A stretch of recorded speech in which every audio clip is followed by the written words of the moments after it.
Hola, ¿cómo están? Bienvenidos a este nuevo video donde voy a hablar acerca de una de las herramientas más recurrentes, sobre todo si eres estudiante, pero que si ya saliste y estás ejerciendo diseño industrial de manera profesional, seguramente sigues usando o has usado. Esta herramienta son las encuestas.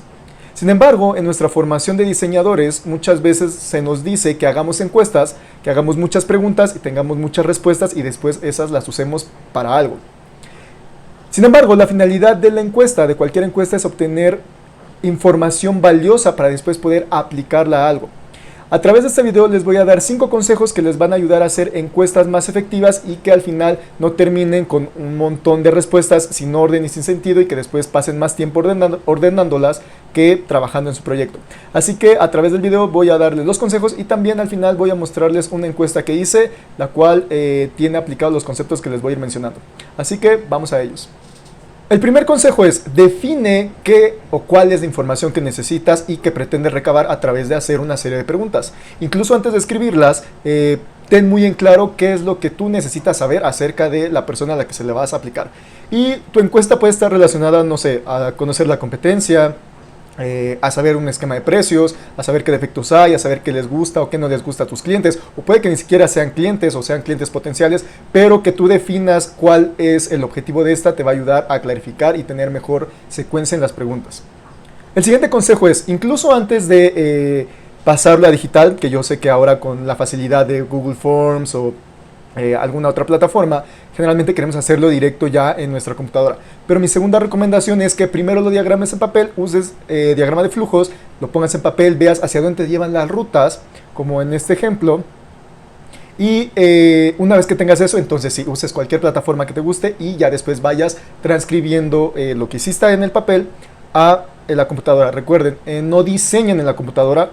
Ustedes usen la computadora como herramienta para replicar el pensamiento que ustedes plasmaron en algún otro lado, como en una hoja de papel.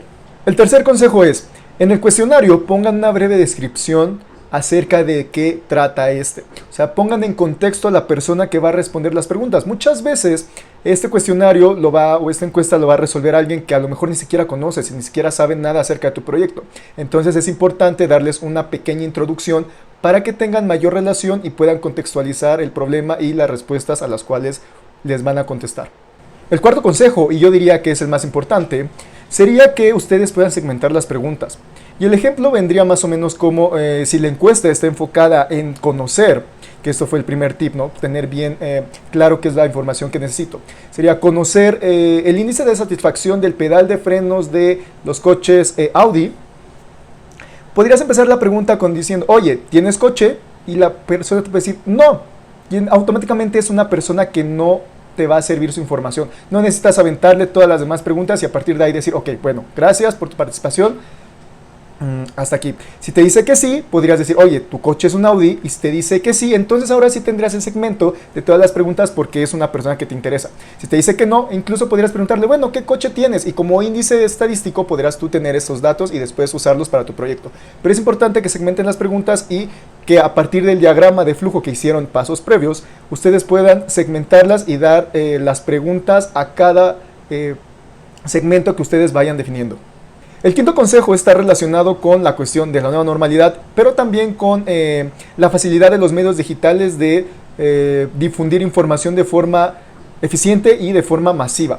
Entonces, el quinto consejo va relacionado a que deberíamos ser más cuidadosos en qué grupos o en qué círculos o en qué esferas hacemos o difundimos nuestra encuesta. He visto que luego los diseñadores industriales postean encuestas de un proyecto en el grupo de diseñadores industriales, pero la encuesta está relacionada o el proyecto es de bolsas. O sea, no creo, y luego sobre todo bolsas de lujo. O sea, muchos yo creo que no estaríamos dentro de ese mercado, dentro de ese público objetivo. Entonces quizás sea más conveniente difundirlo en otro lugar, a lo mejor en una cadena de WhatsApp o a las amigas de la tía o en esa esfera, no necesariamente con los diseñadores industriales.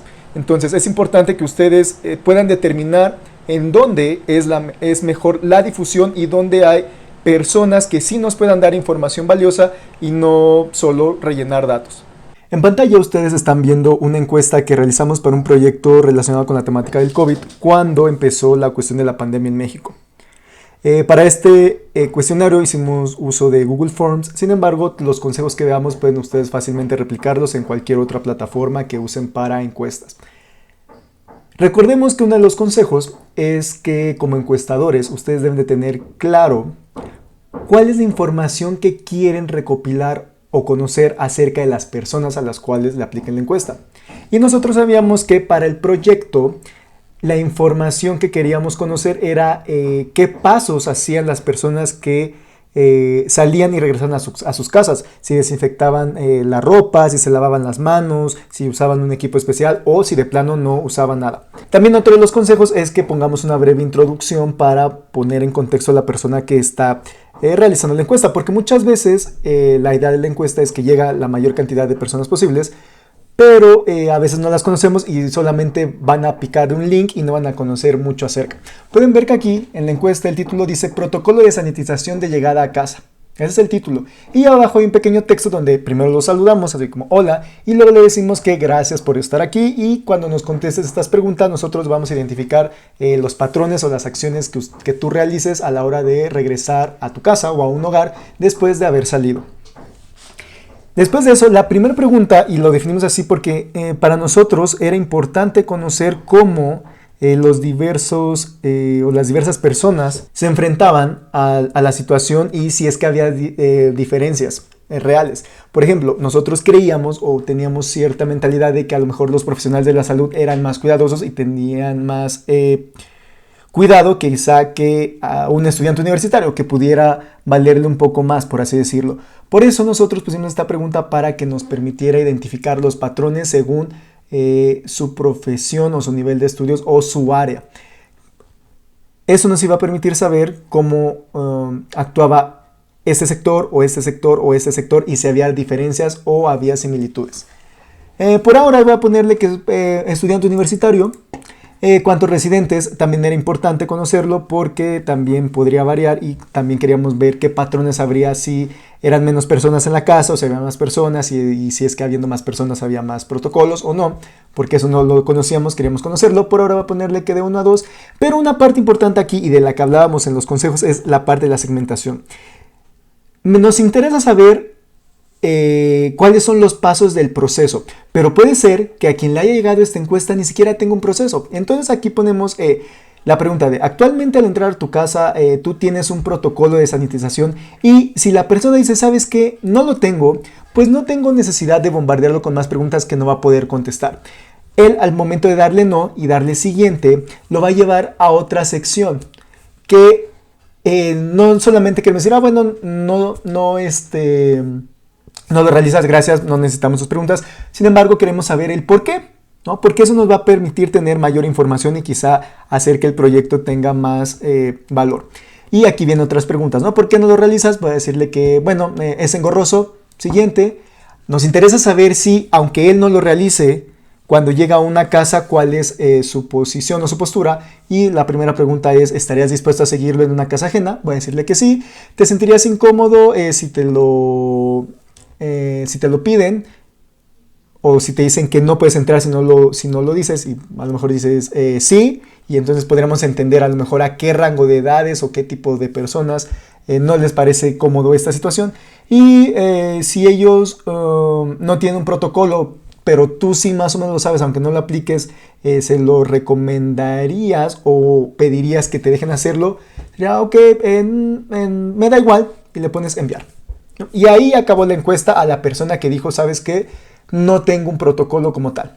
Sin embargo, si yo le doy enviar otra respuesta y cambio, por ejemplo aquí profesional de la salud, ¿cuántos residentes hay en tu casa? Voy a ponerle 3, pero pongo que sí y le doy siguiente. Entonces me manda otro cúmulo de respuestas donde sí vienen las preguntas que me van a arrojar información valiosa de alguien que sí tiene ese protocolo. Por ejemplo, ¿qué equipo de prevención utilizas? Aquí puedo seleccionar varios, a lo mejor la mascarilla en el 95, gogles, guantes. ¿Qué es lo primero que lavo al llegar a mi casa? Pues puede ser que mi situación sea en las manos. Después que lavo, pues los objetos de uso personal. ¿Con qué lavo mis manos? Y esto era importante porque algunos usaban agua y jabón, algunos Lysol, algunos solución con cloro o quizá un producto más específico. Aunque la comunicación era con agua y jabón, queríamos entender qué se usaba. Voy a ponerle aquí que agua y jabón. ¿Con qué limpio los zapatos? Pues solución con cloro, puede ser. Y con qué limpio los objetos, voy a ponerle Lysol. Con qué lavo los objetos de protección, puede ser que no los lave, ¿no? Eso digo, bueno, los pongo ahí y dejo que se oren y ya, voy a poner que no los lavo.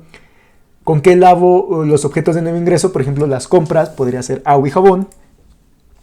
Tengo prendas específicas para salir. Algunos, había este debate, algunos empezaron a tenerlas, voy a ponerle por ahora que sí. ¿Me cambio de ropa al llegar a domicilio? Sí. ¿Y me cambio los zapatos al llegar al domicilio? Sí. Luego viene otra pregunta que corresponde a las preguntas anteriores y dice: en caso de haber contestado de forma positiva a las preguntas anteriores, ¿tengo algún lugar específico para dejar mis prendas? Le voy a dejar que sí. Ahora, si se fijan, esta pregunta no es obligatoria, porque en caso de que no me cambiara los zapatos ni me cambiara de ropa, pues no tendría sentido preguntar si tengo algún lugar específico destinado. Entonces podría dejarla, podría más bien omitiría la respuesta, porque podría tener un lugar, podría sí cambiarme de zapatos y de ropa, pero no tener un lugar específico. ¿Okay? Si ni siquiera hiciera estas actividades, pues simplemente no la respondería. ¿He compartido mi procedimiento a los demás integrantes? Sí, y los demás integrantes realizan el procedimiento. Puede ser que a lo mejor era del sector médico y a lo mejor yo soy más precavido y los demás no. Entonces aquí podría poner, ¿sabes qué? No. Siguiente. Y vuelvo a regresar al apartado de si llegara a otro domicilio. Y lo voy a contestar de forma parecida al otro. Le doy a enviar. Ahora, esta cuestión de segmentar nos va a permitir que si la persona no está dentro de mi grupo de interés, pues no tenga que chutarse 30,000 preguntas y al final diga, uy, no, o que ponga datos erróneos. Y esto es importante porque a veces los datos falsos son igual de peligrosos o puede que incluso sean más peligrosos que los datos inexistentes. Si alguien me dijo no realizo un protocolo y se pone a contestar de ay sí, pues con Lysol, no, con agua y con jabón o cosas así, me va a arrojar datos falsos que van a interferir con mi cuantificación de los datos. Ahora rápidamente, ¿cómo hacemos eso? En Google Forms les voy a mostrar rápidamente. Yo aquí tengo la encuesta el editable y yo generé secciones. Entonces pueden ver que aquí la respuesta, la pregunta es actualmente al entrar a tu casa realizas el protocolo. Si la respuesta es positiva, le digo que lo mande a la sección 3, que es sección 3, que es secuencia. Si la respuesta es negativa, lo mando a la sección 2, ¿no? Que era la parte de por qué no lo haces. Y esto nos va a permitir hacer una encuesta más eficiente y con mayor veracidad en los datos, siempre y cuando podamos repartirla en el grupo de mayor interés. Espero que este video les haya ayudado, espero que puedan hacer mejores encuestas cada día de forma más eficiente y nos vemos en el siguiente tutorial.